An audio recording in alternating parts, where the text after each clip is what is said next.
guys, and welcome back to week 3 if you have joined me again of my hysterectomy vlog. So what's happened this week? I've made notes all week, you know, as you do, because I keep forgetting.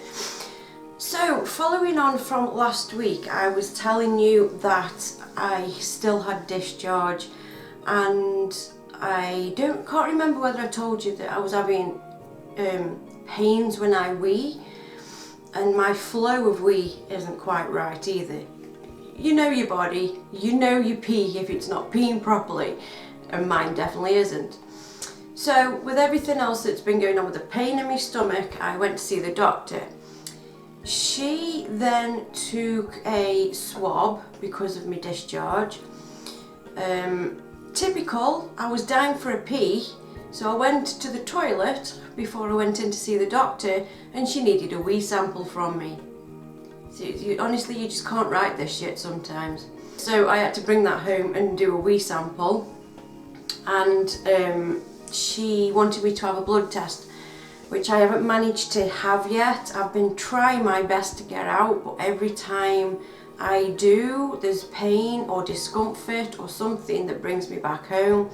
So I really didn't fancy, you know, sitting in a large area with a lot of people with uncomfortable seats waiting for your number to be said. Yeah, so I haven't done that yet. But when my husband went and handed my wee in, within an hour of it being in there, they did phone me back. This was 3 days after I had the swab taken. So a nurse phoned me and she said that they had the swab results back as well, and I've got 2 infections. Woo! Not just one, I'm special, I get 2. One is I don't really know what the first one is. It's something to do with why I'm not weeing properly, and the second one is I've still got thrush. Now anybody, please no kids be watching this, please no kids. If you've ever had thrush, you know that it is sort of like a milky cream consistency that makes its way out of your vaginal area and is extremely stinky. You also itch so bad, oh my god, so bad. And because I had the thrush, because of all the antibiotics I've been taking when I come out of hospital, the pessary, what they wanted me to take, I wouldn't take, because I've just had a load of crap taken out of my body, and I'm not going to have a pessary put in there where it disperses inside of your body to get rid of an infection, and I just wasn't willing to do that. It just didn't sit right with me. So all I took was the cream. Now obviously taking this cream, well not taking it, but putting this cream on didn't seem to work because I've still got it, but I haven't got any symptoms of it, which is quite weird, I don't understand. But anyway, so my husband went and picked up the antibiotics I've got to take 1 twice a day after food for 3 days. And they're not very strong antibiotics either. They're only 100 milligrams, I haven't got them, 100 milligrams per tablet, which when I've had other infections they've been 500 milligrams per tablet. But anyway, so after these 3 days I've got to get back in touch with the doctors, which this is going on Sunday, so that'll be tomorrow, Monday. And I've got to do another wee sample just to see how things are going on. How 6 tablets can get rid of 2 infections, I have no idea, but fingers crossed it will. Cup of cha. Another thing is I'm still not smoking. I haven't had a fag now for 22 days, something like that. I'm still on my e-cig.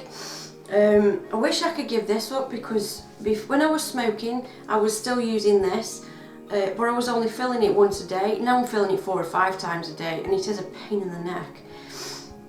But I'm still on it, still proud of myself.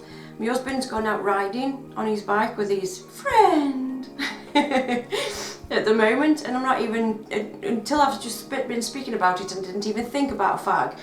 I still have this basket here full, because I smoke rollies, full of stuff for me to have a fag, but I haven't had one. So I don't know, I feel better having them there than not having them there. I have no clue. Other people have said this to me as well. It's a really weird thing what your brain does to you when you stop smoking. As long as there's even one fag in the house, I'd be fine. But if there was none, I think I'd panic. It's really weird. I don't know. I just don't know. All right. Oh God. Another thing is I could cry at anything. If you said boo to me on a wrong time of the day, I'd cry. And I'd cry like that. Yes, I've done my nails. I haven't recorded them because I haven't felt like it, but I just was sick of seeing my shitty nails because they all come off with the hair going through like this all the time when I was in pain, and they all just ripped off. But anyway, what was I talking about? Crying, that was it. I've been watching quite a few things on YouTube because obviously I haven't been able to do much else. And I was watching the things for the Golden Buzzer for Britain's Got Talent. Do you know, I cry on every one. It's ridiculous. It is absolutely ridiculous. And I was watching something on telly, it was about animals, and I even had to text my mum and say, I am bawling my eyes out. My husband was playing a game on the computer and he turned to me and says, what's up, what's up? I'm like, I just cry. I'm that bad. If you are going in for a hysterectomy, if you've had a hysterectomy and you're having problems going to the toilet, or even putting a lid on something, you're having problems going to the toilet, definitely start taking some stuff to help you have a poo. The only reason I'm saying this is because, again, I'm going into the realm of disgustingness. Yesterday, I had 2 number 2s. The second number 2, it's like charades, 2 words, sounds like,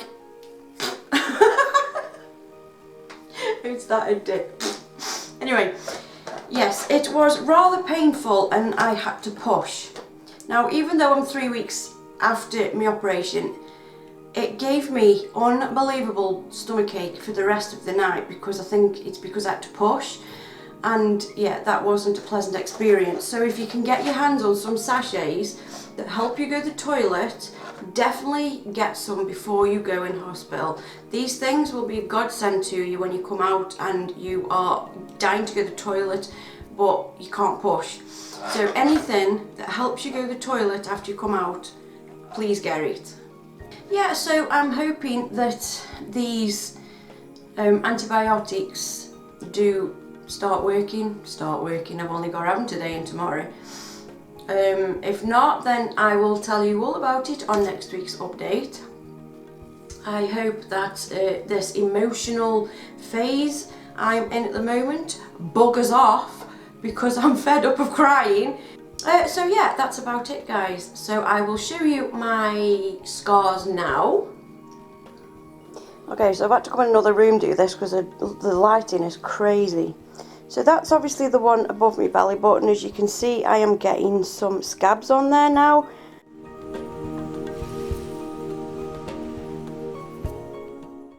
And even though it was so folded over, it's going back really flat. I'm quite pleased with that.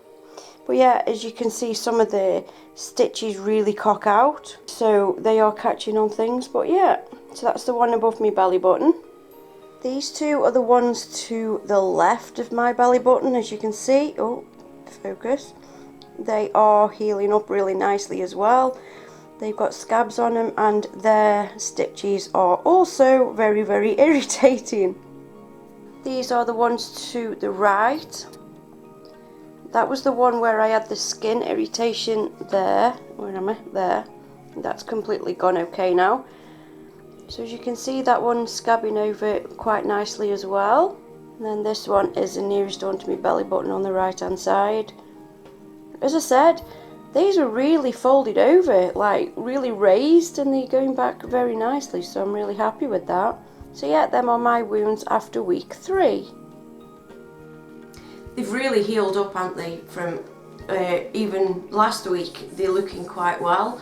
The skin irritation that I had off the plaster thing has definitely got a lot better. Pain wise here, it's the stitches that are getting on my nerves. I've had to put some surgical stuff over one of them above my belly button, because when I go to bed especially, it catches on everything. The stitches are a pain in the neck. I just want them to dissolve now, because they do catch on everything, and if you turn the wrong way and a stitch is caught, it doesn't tickle. I shit you not, it doesn't tickle.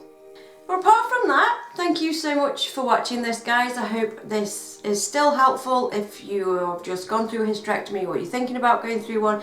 I'm still going to do these updates for another 3 weeks, because you're supposed to relax and recoup and stuff for 3 weeks, so I can 6 weeks, so I can sort of do the 6 week long thing of how I'm going on. Alright guys, thank you so much for watching, and I'll see you next time. Bye!